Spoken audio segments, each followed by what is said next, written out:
Boa noite a todos, irmãos.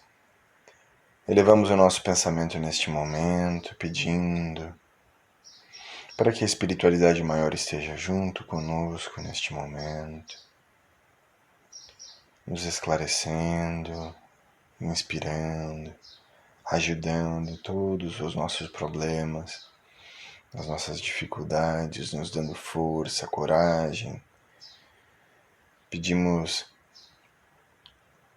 nesse momento em que há tantas pessoas enfrentando severos problemas, que a luz do nosso Pai Maior ilumine todos os seus corações, todos os nossos corações também, dos nossos familiares, da humanidade como um todo, dando coragem àqueles que passam pela depressão, por aqueles que sofrem de doenças físicas graves, por aqueles que perderam alguém, coragem para aqueles que enfrentam a fome, a miséria, e arrependimento para aqueles que erram, para aqueles que caíram no caminho do erro e que se encontram agora em situações muito precárias do ponto de vista espiritual.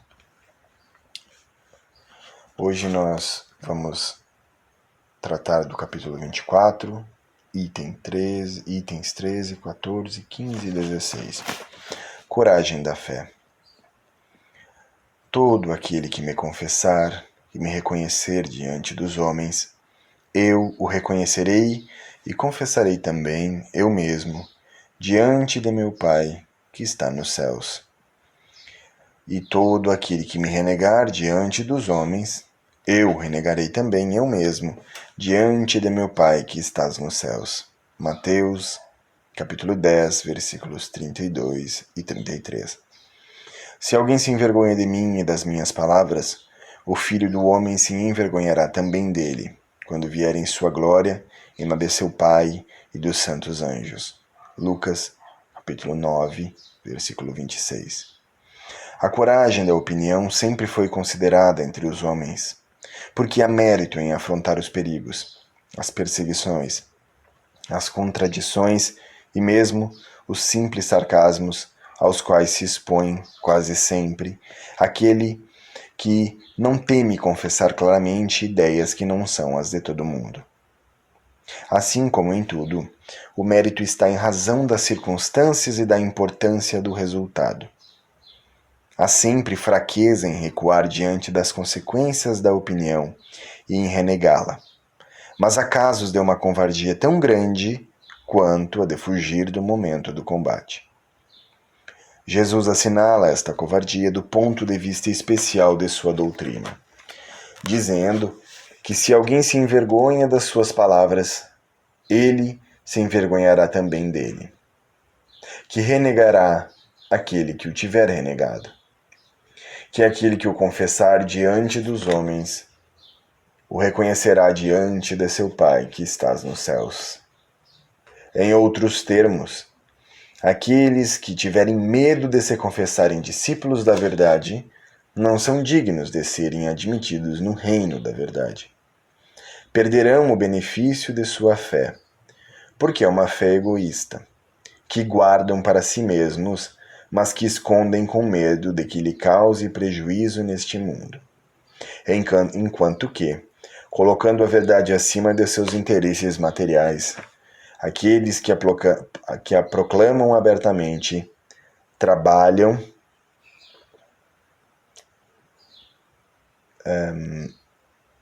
ao mesmo tempo para o seu futuro e o dos outros. Assim o será com os adeptos do Espiritismo, uma vez que a sua doutrina, não sendo outra senão o desenvolvimento e a aplicação da do Evangelho, é a eles também que se dirigem as palavras do Cristo. Semeiam na terra o que colherão na vida espiritual. Lá colherão os frutos de sua coragem ou de sua fraqueza. Bom, uma lição muito bela e que ressalta uma verdade muito profunda. Sempre que nós nos assumimos como cristãos, em todos os tempos, e mesmo homens de fé, em geral. Isso sempre provocou uma reação do mundo material. Principalmente nós que temos consciência do lado espiritual do assunto. Há sempre uma reação do ponto de vista físico das pessoas quando alguém se proclama de fé ou trata da fé. E isso fica muito claro hoje em dia. Nós vemos em vários locais e vários aspectos da nossa sociedade ainda tem muito preconceito com a fé.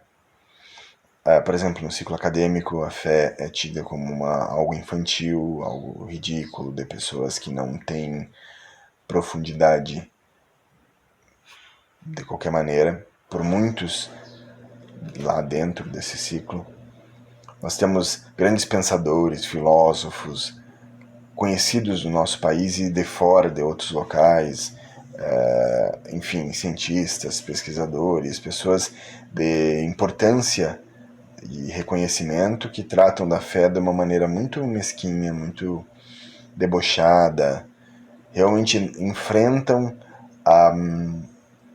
o ridículo dos homens, que tratam a fé como algo, né?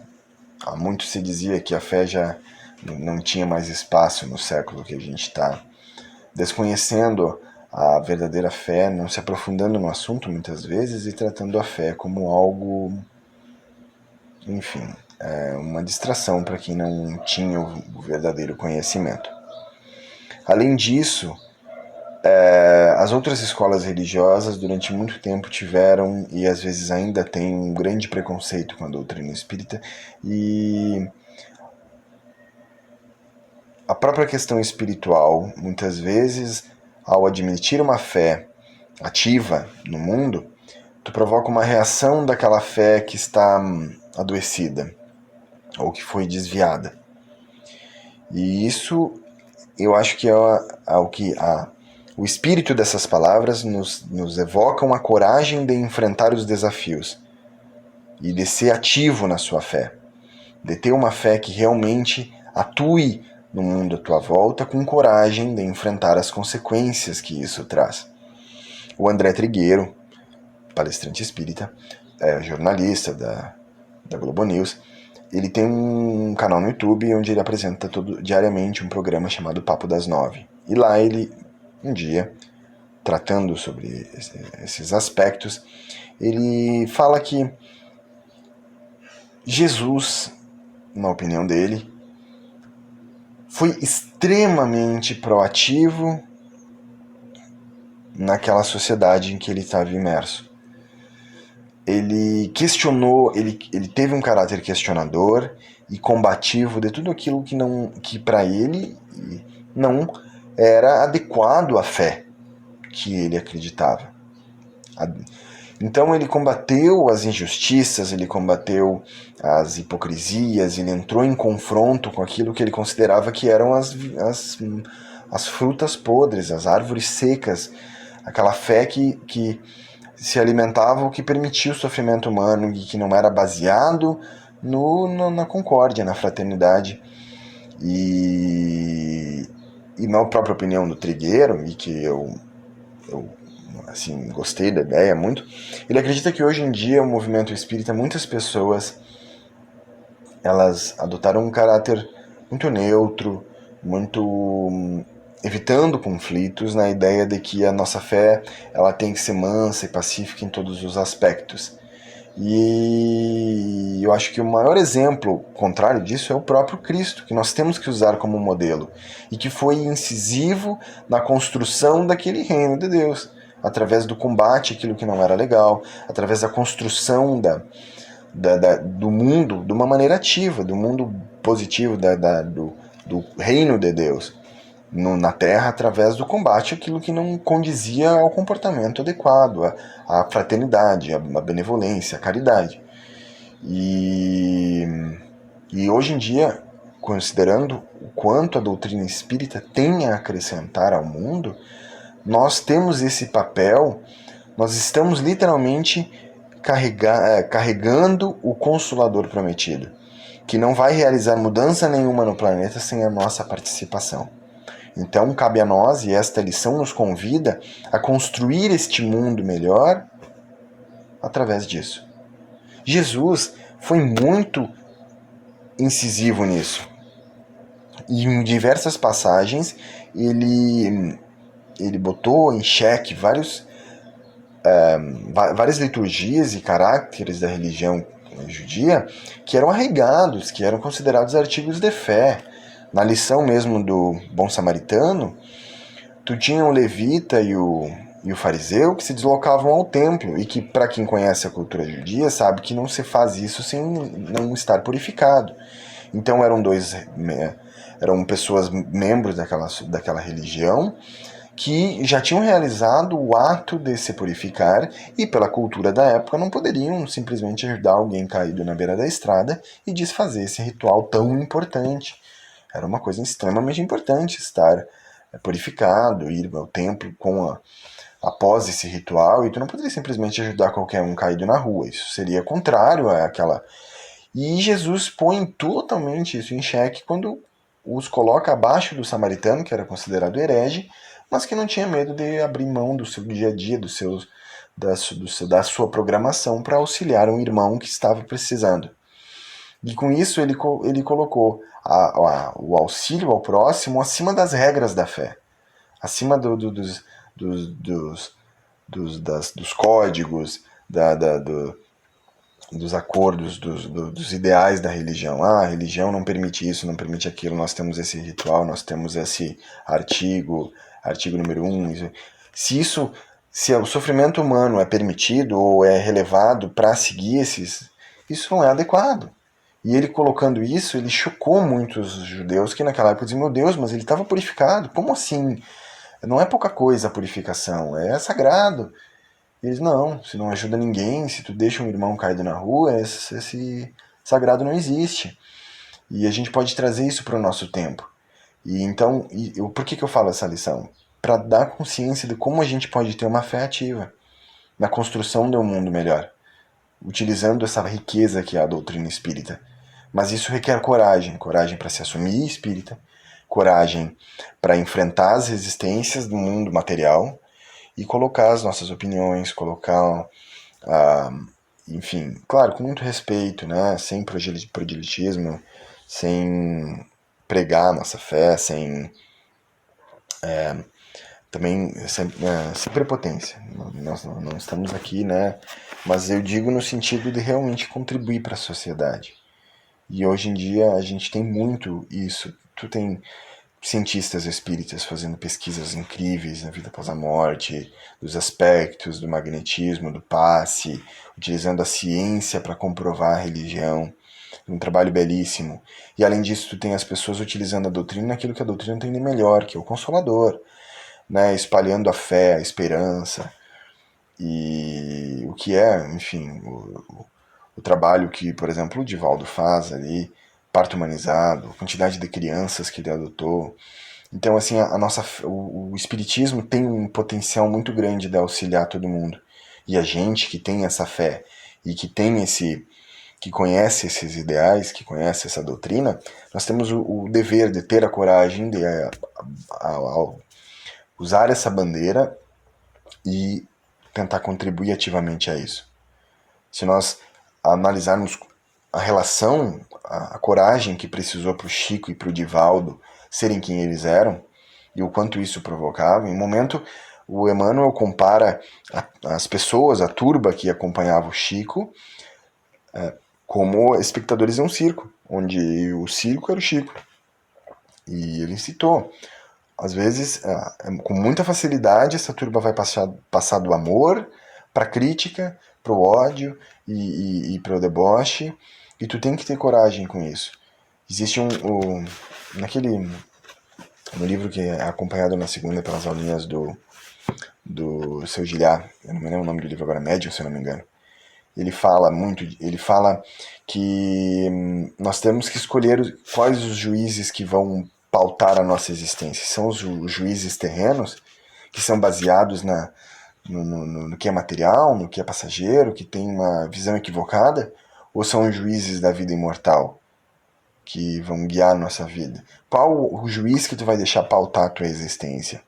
Porque quando nós temos vergonha, quando nós permitimos que o julgamento das pessoas afete a nossa fé, nós estamos dando mais importância para os juízes terrenos do que para os juízes imortais. E às vezes, mesmo que todo mundo esteja contra, deboche, se tu tem uma fé que está contribuindo para o mundo, Jesus te conhece. E ele termina a lição dizendo isso: Jesus te conhece, isso já é importante, isso já deveria bastar. A espiritualidade sabe o teu nome. Ninguém mais precisa saber. A opinião das pessoas da Terra não pode ter mais importância do que a da espiritualidade. Então nós devemos ter a coragem de saber que, para sermos ativos na nossa fé, muitas vezes a gente vai ter que ir contrário à opinião dos outros, à opinião da maioria, e dizer aquilo que não é legal. E ressaltar aquilo que tem que mudar. Porque se nós ficarmos parados, nós não iremos construir aquilo que é idealizado, que é aquilo que o nosso mundo caminha como espiritualidade. E Deus sempre foi claro que Ele nos dá a fé, Ele nos dá os materiais, mas é nosso trabalho que vai edificar o mundo. Basta ver no Evangelho Obreiros do Senhor e entender que realmente é a nossa participação que vai realmente fazer, que vai construir esse reino. Nós somos o sal da terra, nós purificamos, nós atuamos, e é preciso que nós saibamos do nosso papel proativo para a construção desse mundo, através da coragem, através daquela fé que não tenha medo da resistência. Sabendo que muitas vezes as pessoas vão rir de nós, mas que isso não tem problema. Eu acho que mais ou menos isso é uma lição muito linda, é uma lição muito profunda, que dá para meditar muito sobre ela. Então, eu queria agradecer a espiritualidade maior por todo o apoio que nos dá, que nos está dando nesse momento, e aproveitar para fazer uma prece, principalmente em nome das pessoas que já cogitaram, idealizaram o suicídio, e aqueles que e os espíritos que cometeram isso, aonde estiverem, porque hoje é o dia, né, mundial de conscientização, né, do Setembro Amarelo. Então, aproveitar esse momento para fazer uma prece para aqueles que sofrem, para aqueles que já idealizaram o suicídio, enfim, tenham força, tenham fé. Deus está contigo, Jesus, a espiritualidade maior. Não, e aqueles que têm pessoas que sofrem disso, né? Tenham coragem e tenham, digamos assim, sejam também proativos de ouvir, de acolher, de ajudar. Isso pode realmente fazer a diferença. E eu desejo a todos uma ótima noite. Muito obrigado e que assim seja.